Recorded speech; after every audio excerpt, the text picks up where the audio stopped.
Hello students. आज हम पढ़ने जा रहे हैं क्लास 7 सोशल साइंस का एक बहुत interesting chapter, new beginnings, cities and states. इस चैप्टर में हम जानेंगे कि कैसे इंडिया में एक नई शुरुआत हुई, जहां छोटे ग्रुप्स मिलकर जनपद बने और फिर बड़े पावरफुल महाजनपद डेवलप हुए।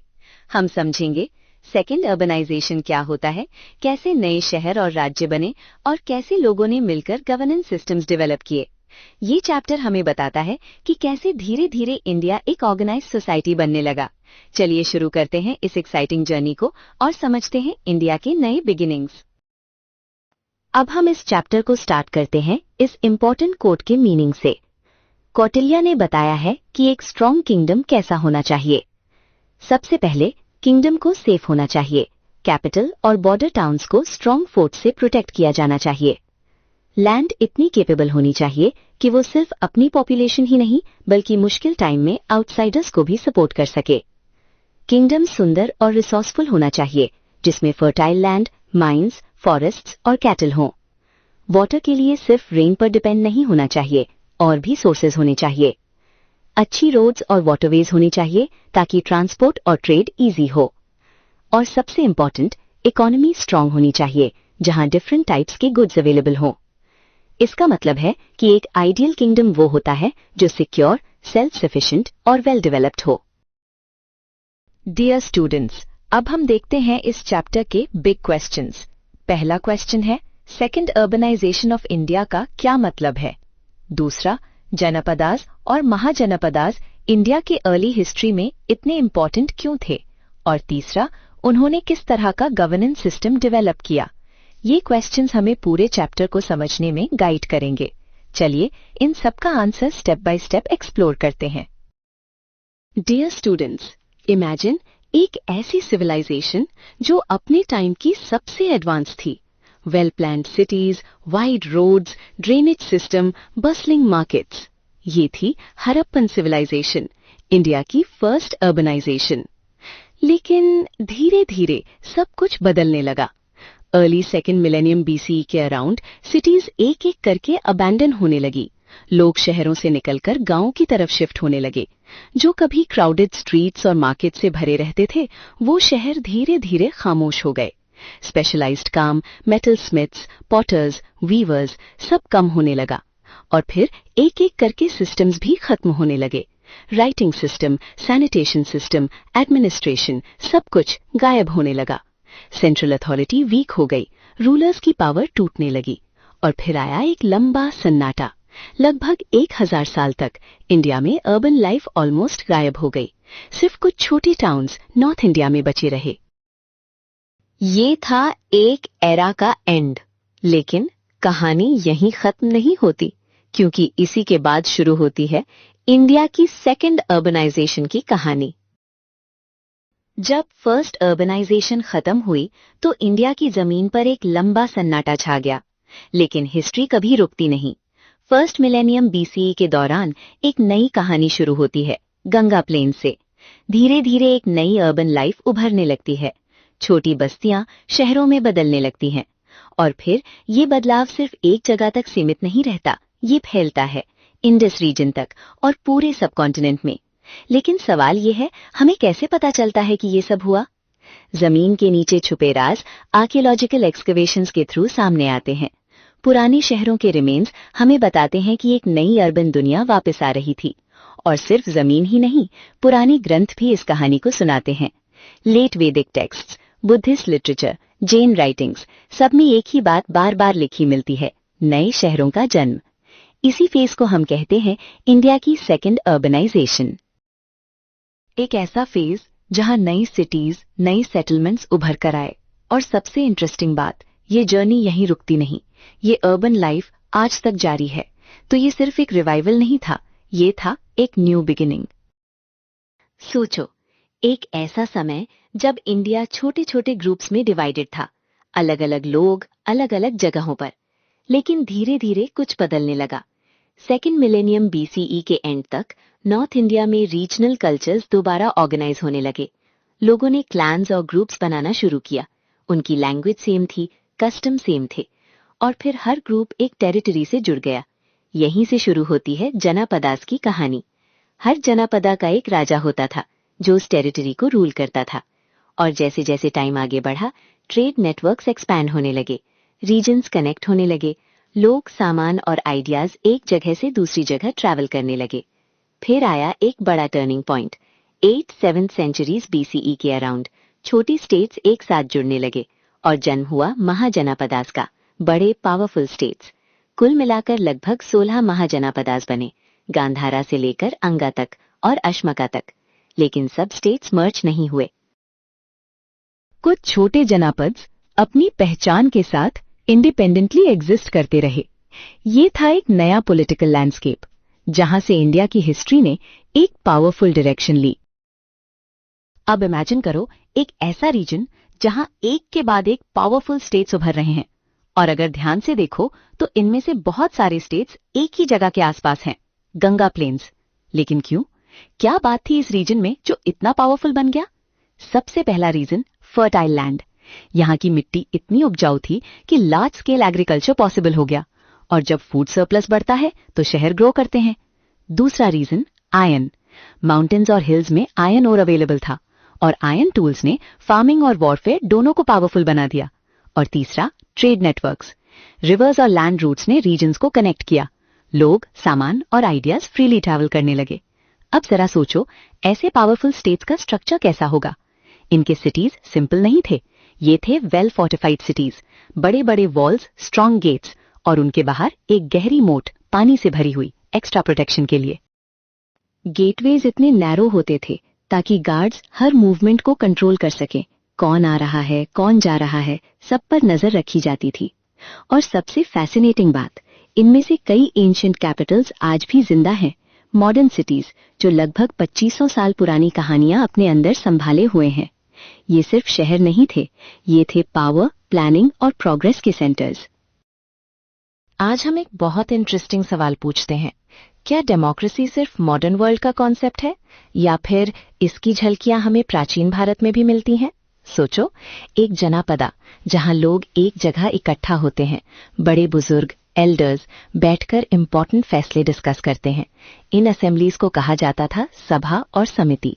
ये सिर्फ मीटिंग्स नहीं थी, ये थी आवाज लोगों की। यहाँ क्लैन के इंपॉर्टेंट मैटर्स डिस्कस होते थे और फैसले मिलकर लिए जाते थे। और सबसे इंटरेस्टिंग बात, राजा सब कुछ अपने आप डिसाइड नहीं करता था। हाँ, राजा पावरफुल था, लेकिन उसे भी सुनना पड़ता था, असेंबलीज की एडवाइस, एल्डर्स की विजडम। एक अच्छा रूलर वही माना जाता था जो दूसरों की बात समझे, और अगर राजा इनकॉम्पिटेंट हो तो कुछ टेक्स्ट के अकॉर्डिंग उसे हटाया भी जा सकता था। सोचो, इतना स्ट्रांग सिस्टम, इतनी अकाउंटेबिलिटी। लेकिन एक इंपॉर्टेंट बात याद रखनी है, ये कोई फिक्स्ड लॉ नहीं था, और जो इन्फॉर्मेशन हमारे पास है वो भी पूरी नहीं है। फिर भी ये हमें एक पावरफुल ग्लिम्स देता है कि प्राचीन भारत में भी लोगों की आवाज डिसीजन मेकिंग का हिस्सा थी। ये सिर्फ राजतंत्र नहीं था, बल्कि एक early form of democratic thinking था। सोचो, एक ऐसा समय जब इंडिया में पावरफुल किंगडम्स उभर रहे थे। ये थे महाजनापदास, और इनका पॉलिटिकल सिस्टम सिंपल नहीं था। कुछ स्टेट्स में एक पावरफुल राजा रूल करता था, एक मोनार्की, जहां राजा ही सबसे बड़ा अथॉरिटी होता था। लेकिन राजा अकेला नहीं था, उसके साथ होते थे मंत्री और एल्डर्स की असेंबली, यानी डिसीजंस सिर्फ एक इंसान नहीं बल्कि मिलकर लिए जाते थे। और एक और इंटरेस्टिंग बात, राजा बनना कोई इलेक्शन से नहीं होता था, ये पोजीशन होती थी हेरिडिटरी, फादर के बाद बेटा राजा बनता था। अब सोचो, राजा के क्या काम होते होंगे? सिर्फ थ्रोन पर बैठना? बिल्कुल नहीं। राजा कलेक्ट करता था taxes, law and order maintain करता था, अपने कैपिटल के अराउंड स्ट्रॉन्ग फोर्टिफिकेशंस बनवाता था, और सबसे इंपॉर्टेंट, एक पावरफुल आर्मी मेंटेन करता था ताकि किंगडम को प्रोटेक्ट कर सके और जरूरत पड़ने पर वॉर भी कर सके। इसीलिए डिफेंस सिस्टम भी बहुत स्ट्रांग होता था, बड़े बड़े फोर्ट्स जो दुश्मनों से किंगडम को बचाते थे। और फिर कुछ स्टेट्स इतने पावरफुल बन गए कि उनका नाम हिस्ट्री में हमेशा के लिए लिख दिया गया। मगधा, कोसला, अवंती। ये सिर्फ स्टेट्स नहीं थे, ये थे पावर के सेंटर्स, जहां से इंडिया का पॉलिटिकल फ्यूचर शेप होने लगा। आपने सुना होगा कि प्राचीन भारत में किंग्स रूल करते थे, लेकिन क्या हर जगह सिर्फ मोनार्की ही थी? नहीं, कुछ महाजनपदास में एक बिल्कुल अलग सिस्टम था, सोचो एक ऐसा सिस्टम जहां पावर सिर्फ राजा के पास नहीं थी बल्कि असेंबलीज के पास थी। वज्जी और मल्ला जैसे स्टेट्स में सभा और समिति सबसे पावरफुल इंस्टीट्यूशंस थे। यहाँ डिसीजंस कैसे लिए जाते थे? ना तो एक इंसान डिसाइड करता था, ना ही सब कुछ फोर्स से होता था। यहाँ होती थी डिस्कशन और जरूरत पड़ने पर वोटिंग। और सबसे सरप्राइजिंग बात, राजा भी यहाँ जन से डिसाइड नहीं होता था, उसे सिलेक्ट करती थी असेंबली, यानी लोगों के रिप्रेजेंटेटिव्स डिसाइड करते थे कौन होगा उनका रूलर। ये सिस्टम क्या था? ये था एक अर्ली फॉर्म ऑफ डेमोक्रेसी। इसीलिए इन स्टेट्स को कहा गया गणाज या संघाज, और हिस्टोरियंस ने इन्हें नाम दिया अर्ली रिपब्लिक्स। सोचो, जब दुनिया के कई हिस्सों में किंग्स एब्सोल्यूट पावर में थे, तब भारत के कुछ रीजन्स में लोग मिलकर डिसीजंस ले रहे थे। ये सिर्फ हिस्ट्री नहीं है, ये एक पावरफुल एग्जाम्पल है कि डेमोक्रेसी की रूट्स कितनी गहरी हैं। सोचो, एक ऐसा युग जहां सिर्फ किंगडम्स ही नहीं बल्कि आइडियाज भी जन्म ले रहे थे। ये था जनपदास और महाजनपदास का समय। एक ऐसा टाइम जहां बदलाव ही सब कुछ था। सिर्फ शहरों का विकास नहीं, सोच का भी विकास हो रहा था। नई सोच, नए रास्ते, नए सवाल। इसी दौरान उभर कर आए लेट वैदिक, बुद्धिस्ट और जैन स्कूल्स ऑफ थॉट। ये सिर्फ धार्मिक या दार्शनिक विचार नहीं थे, ये थे जिंदगी को समझने के नए तरीके। और फिर ये आइडियाज रुके नहीं। स्कॉलर्स, मंक्स और नन्स इंडिया की कोने कोने तक ट्रैवल करने लगे, कभी शिक्षा देने के लिए, कभी सीखने के लिए, कभी अपनी बात फैलाने के लिए। ये आइडियाज लोगों के बीच घूमने लगे और इसी के साथ इंडियन आर्ट भी जाग उठी। मूर्तियां, स्तूपा, कला, सब में एक नई जान आ गई। ये सिर्फ कला नहीं थी, ये थी सिविलाइजेशन की आइडेंटिटी। और धीरे धीरे ये सारे बदलाव मिलकर एक बड़ी कहानी लिखने लगे, एक ऐसी कहानी जो आगे चलकर एम्पायर्स के युग में पूरी तरह खिलने वाली थी। ये था एक टर्निंग पॉइंट जहां से इंडियन सिविलाइजेशन ने अपनी असली पहचान बनाना शुरू की। सोचो, एक ऐसा वक्त जब सिर्फ शहर ही नहीं, टेक्नोलॉजी भी बदल रही थी, क्योंकि सच ये है, अर्बनाइजेशन बिना टेक्नोलॉजी के पॉसिबल ही नहीं है। हड़प्पन सिविलाइजेशन ने कॉपर और ब्रॉन्ज का यूज मास्टर कर लिया था, लेकिन फिर आया एक game changer, iron. Second urbanisation के दौरान आयरन मेटलर्जी ने सब कुछ बदल दिया। शुरुआत में आयरन को यूज करना इजी नहीं था, इसे परफेक्ट होने में सदियां लग गईं। लेकिन जैसे ही आयरन कॉमन हुआ, दुनिया बदल गई। फील्ड्स में किसान अब ज्यादा गहरी और बड़ी खेती कर पा रहे थे, एग्रीकल्चर ग्रो हुआ, प्रोडक्शन बढ़ा और शहर और बड़े होने लगे। लेकिन कहानी यहीं खत्म नहीं होती। आयरन ने सिर्फ फार्मिंग नहीं, वॉरफेयर भी बदल दिया। स्वॉर्ड्स, स्पीयर्स, एरोज, शील्ड्स सब ज्यादा शार्प, ज्यादा स्ट्रांग। और जब वेपन्स पावरफुल होते हैं तो कॉन्फ्लिक्ट्स भी बढ़ते हैं। महाजनपदास के बीच वॉर्स होने लगे, कभी बैटल्स, कभी अलायंसेस, और इन्हीं स्ट्रगल्स के बीच से जन्म हुआ नए किंगडम्स का। और आगे चलकर एम्पायर्स का। तो ये सिर्फ एक मेटल नहीं था आयरन, एक रेवोल्यूशन था जिसने इंडिया की हिस्ट्री का डायरेक्शन ही बदल दिया। सोचो, एक ऐसा समय जब लोग सामान का एक्सचेंज कैसे करते होंगे? न नोट्स थे, न डिजिटल पेमेंट्स, फिर कैसे होता था ट्रेड? और फिर आया एक पावरफुल इनोवेशन, कॉइन्स। जैसे जैसे ट्रेड बढ़ा, लोगों को एक कॉमन मीडियम की जरूरत महसूस हुई और तब शुरू हुआ इंडिया में कॉइन्स का यूज। शुरुआत हुई सिल्वर कॉइन से, एक सॉफ्ट मेटल जिसमें सिंबल्स को पंच किया जा सकता था, इसीलिए उन्हें कहा गया पंच मार्क्ड कॉइन्स। सोचो, एक छोटा सा कॉइन, लेकिन उस पर बना सिंबल उसकी पहचान बन गया।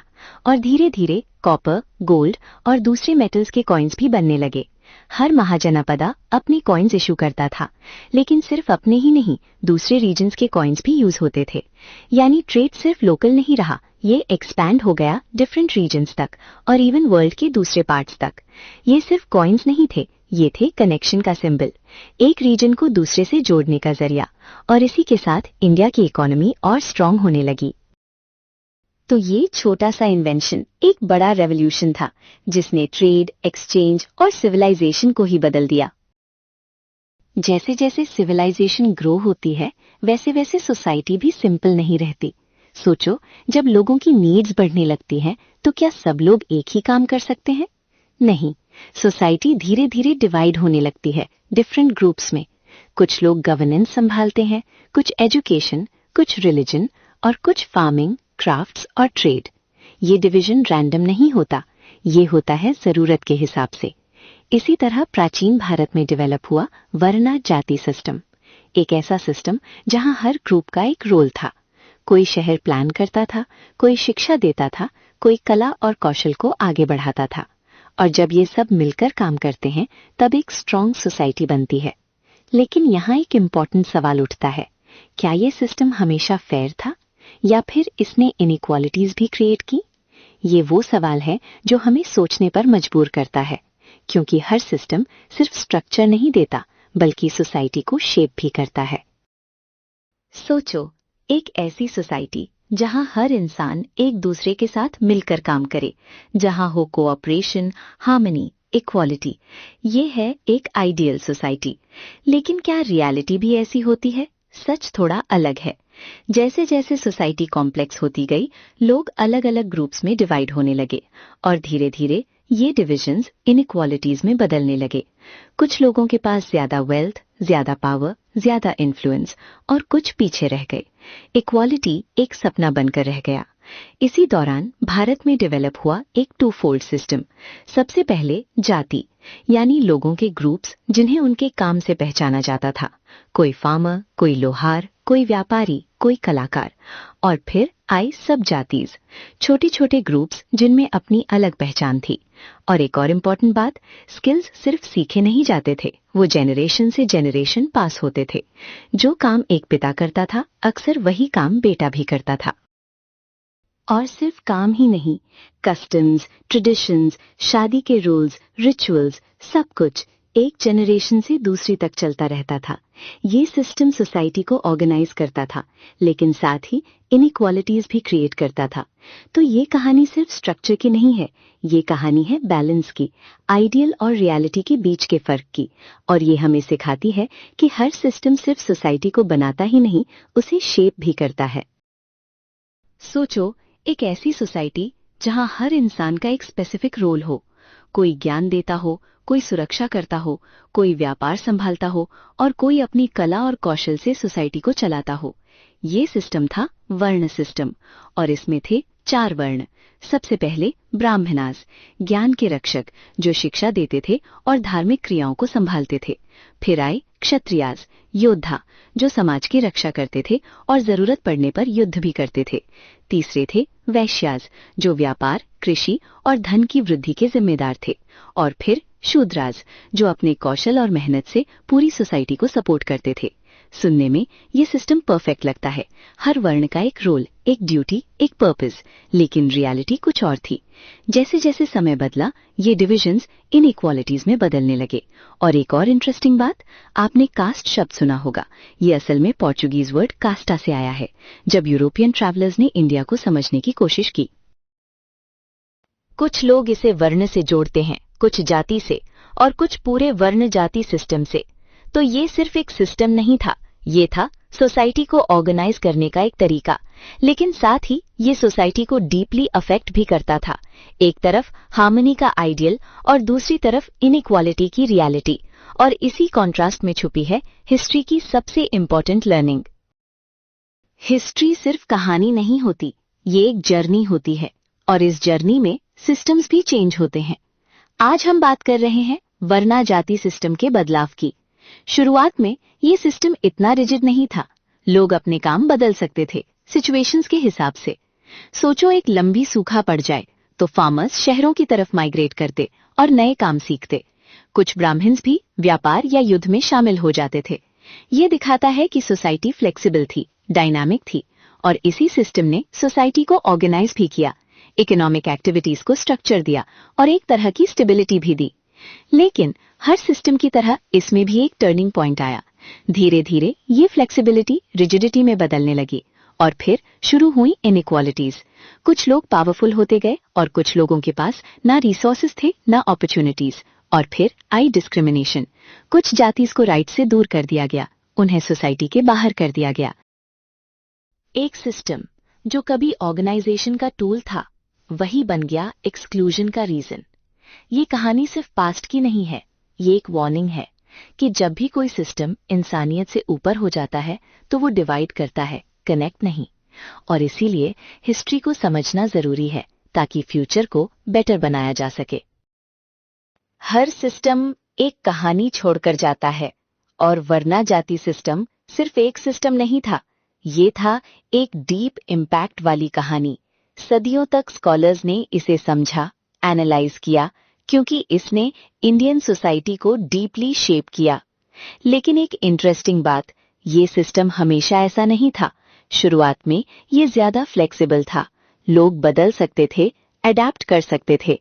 पर धीरे धीरे ये सिस्टम रिजिड होता गया और समय के साथ ये और स्ट्रांग हो गया, खासकर ब्रिटिश रूल के दौरान। लेकिन क्या सिर्फ यही सिस्टम इंडियन सोसाइटी को शेप करता था? नहीं, और भी बहुत कुछ था। Cultural practices, knowledge traditions, heritage systems, artistic expressions, social movements, ये सब मिलकर इंडिया की पहचान बनाते हैं। और अब एक इम्पॉर्टेंट सवाल, इनइक्वालिटी सिर्फ पास्ट की बात है या आज भी कहीं ना कहीं ये एग्जिस्ट करती है? कभी ऐसा लगा है कि किसी के साथ अनफेयर हुआ हो, या किसी ने इनइक्वालिटी को कम करने की कोशिश की हो? क्योंकि असली हिस्ट्री सिर्फ पढ़ने के लिए नहीं होती, समझने के लिए होती है, और शायद बदलने के लिए भी। अगर हम साथ मिलकर सोचें, समझें और एक्ट करें, तो हम बना सकते हैं एक बेटर, एक फेयर, एक मोर जस्ट सोसाइटी। सोचो, एक ऐसा भारत, ना ट्रेन्स, ना हाईवेज, ना मॉडर्न ट्रांसपोर्ट, फिर भी लोग सफर कर रहे थे, व्यापार के लिए, तीर्थ यात्रा के लिए, युद्ध के लिए। कैसे? जवाब छुपा है प्राचीन कम्युनिकेशन रूट्स में। फर्स्ट मिलेनियम बीसीई में इंडिया में कुछ ऐसे रास्ते बने जो सिर्फ सड़क नहीं थे, ये थे जिंदगी की लाइफलाइंस। सबसे पहला उत्तरापथ था, एक लंबा रूट जो नॉर्थ वेस्ट रीजन्स को गंगा प्लेन से जोड़ता था और फिर पूरे ईस्टर्न इंडिया तक पहुंचता था। सोचो, लोग, सामान, आइडियाज, सब कुछ इन्हीं रास्तों से फ्लो करता था। और दूसरा दक्षिणापथ था, जो शुरू होता था कौशाम्बी से और विंध्या पहाड़ियों को पार करके सीधा साउथ इंडिया तक जाता था। ये सिर्फ रास्ते नहीं थे, ये थे कनेक्शंस, रीजन्स के बीच, लोगों के बीच, सोच के बीच। और जब लोग मिलते हैं तब आइडियाज भी मिलते हैं, और जब आइडियाज मिलते हैं तब सिविलाइजेशन ग्रो करती है। इन रास्तों ने सिर्फ ट्रेड नहीं बढ़ाया, इन्होंने बढ़ाया इंडिया का फ्यूचर। और इसीलिए ये रूट्स हिस्ट्री के साइलेंट हीरोज हैं, जिन्हें समझना बहुत जरूरी है। हिस्ट्री सिर्फ एक जगह की कहानी नहीं होती, ये एक पूरे देश की जर्नी होती है।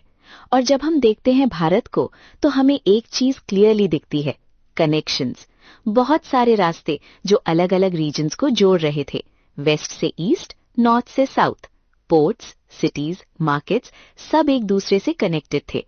और जहां कनेक्शन होता है, वहां ग्रोथ होती है। ईस्टर्न इंडिया में उभर कर आई एक पावरफुल सिटी, शिशुपालगढ़, एक प्लान्ड सिटी जिसमें स्ट्रॉन्ग फोर्टिफिकेशंस थे, ब्रॉड स्ट्रीट्स थे। ये सिर्फ एक शहर नहीं था, ये था प्लानिंग और पावर का सिंबल। और अब चलते हैं साउथ की तरफ, जहां धीरे धीरे 400 बीसीई के आसपास नए शहर उभरने लगे। और फिर इतिहास के स्टेज पर आए चोलाज, चेराज और पांड्याज।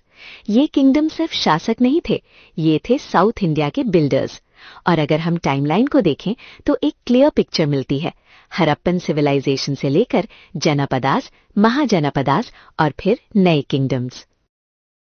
ये सब एक कंटिन्यूअस जर्नी का हिस्सा है, एक ऐसी जर्नी जहां रोड्स ने रीजन्स को जोड़ा, सिटीज ने डेवलपमेंट को बढ़ाया और किंगडम्स ने हिस्ट्री को शेप किया।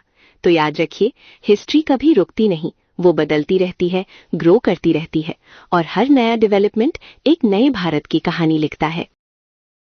सोचो, मिट्टी के नीचे छुपी हुई कहानियां, हजारों साल पुरानी, लेकिन आज भी जिंदा। और जब आर्कियोलॉजिस्ट ने तमिलनाडु के कोडुमनाल जैसे स्थलों पर खुदाई की, तो सामने आई एक चौंकाने वाली दुनिया। शेल्स, गेमस्टोन्स, बीड्स, पॉटरी, ये सिर्फ ऑब्जेक्ट्स नहीं थे, ये थे एक थ्राइविंग ट्रेड सिस्टम के सबूत। सोचो, इतने सारे टूल्स, वेट्स, ऑर्नामेंट्स, ये सब बताते हैं कि यहाँ के लोग सिर्फ जी नहीं रहे थे, वो बना रहे थे एक पावरफुल इकोनॉमी। और सिर्फ मिट्टी ही नहीं, पुराने तमिल टेक्स्ट भी इनके बारे में बताते हैं, उनके राजाओं के बारे में, उनके शहरों के बारे में। यानी हिस्ट्री सिर्फ खुदाई से नहीं, लिखाई से भी मिलती है। अब एक और इंटरेस्टिंग बात, साउथ इंडिया सिर्फ सुंदर ही नहीं था, वो रिच भी था। प्रेशियस स्टोन्स, गोल्ड, स्पाइसेस, ऐसे रिसोर्सेज जो हर ट्रेडर चाहता था। और फिर क्या हुआ? ट्रेड शुरू हुआ, सिर्फ इंडिया के अंदर नहीं बल्कि समुद्र के पार तक। सोचो, शिप्स भर भर कर सामान ले जा रहे हैं और वापस ला रहे हैं, नए आइडियाज, नए कनेक्शंस। ये ट्रेड सिर्फ पैसा नहीं लाया, ये लाया प्रॉस्पेरिटी, कनेक्शंस और ग्रोथ। और इसी तरह साउथ इंडिया बना एक इम्पॉर्टेंट सेंटर जो भारत को दुनिया से जोड़ रहा था। सोचिए, एक ऐसा समय जब पूरा भारत सिर्फ अलग अलग रीजन्स का कलेक्शन नहीं था, बल्कि एक कनेक्टेड नेटवर्क था। 300 या 200 बीसीए के आसपास इंडिया एक वाइब्रेंट इंटरकनेक्टेड लैंड बन चुका था। यहां से वहां और वहां से और दूर सामान चल रहा था, सोच चल रही थी, संस्कृति चल रही थी। Spices, beads, textiles, metals, precious stones, सब कुछ सफर कर रहा था। लेकिन सिर्फ सामान ही नहीं, आइडियाज भी सफर कर रहे थे। बिलीव्स, आर्ट, ट्रेडिशंस, व्यापारियों के साथ, यात्रियों के साथ, विद्वानों के साथ। और धीरे धीरे इंडिया के ट्रेड रूट्स सिर्फ इंडिया तक सीमित नहीं रहे, वो पहुंच गए सेंट्रल एशिया और साउथ ईस्ट एशिया तक। सोचिए, कितना बड़ा नेटवर्क होगा ये, कितनी पावरफुल होगी ये कनेक्टिविटी। लेकिन हर कहानी में एक टर्निंग पॉइंट आता है। इसी समय महाजनपदास धीरे धीरे खत्म होने लगे, पुरानी राज्य व्यवस्था टूटने लगी। और फिर एक नई कहानी शुरू हुई, एक नया दौर, एक नई दिशा। ये अंत नहीं था, ये था एक पावरफुल बिगिनिंग, जहां से इंडिया की हिस्ट्री एक नई रूप में ढलने वाली थी।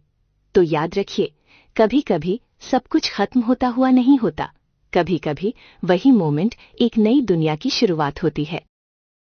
डियर स्टूडेंट्स, आइए क्विकली रिवाइज करते हैं जो हमने सीखा। सेकेंड मिलेनियम बीसीई के एंड पर जनपदास उभर कर आए, छोटे राज्य जहां राजा और एल्डर्स मिलकर फैसले लेते थे। फिर ये बदलकर बने 16 महाजनपदास, इंडिया के पहले बड़े ऑर्गेनाइज्ड स्टेट्स। यहीं से शुरू हुई सेकेंड अर्बनाइजेशन, जहां शहर, व्यापार और जिंदगी तेजी से बढ़ने लगी। लेकिन 300 बीसीई के आसपास ये महाजनपदास खत्म हो गए और इसी दौरान सड़कों का एक बड़ा नेटवर्क बना, जिसने पूरे भारत को जोड़ दिया। इन रास्तों पर लोग, सामान, आइडियाज और ज्ञान ट्रैवल करते रहे और इसी कनेक्टिविटी ने इंडिया को एक स्ट्रांग और वाइब्रेंट सोसाइटी बनाया। इसी के साथ हमारा ये चैप्टर यहीं कंप्लीट होता है। उम्मीद है आपको ये टॉपिक क्लियरली समझ आया होगा। ऐसे ही और इंटरेस्टिंग स्टडी कंटेंट के लिए आईसीटी साइंस रेखा व्हाट्सएप चैनल ज्वाइन करना ना भूलें। मिलते हैं नेक्स्ट चैप्टर में। तब तक keep learning and keep growing.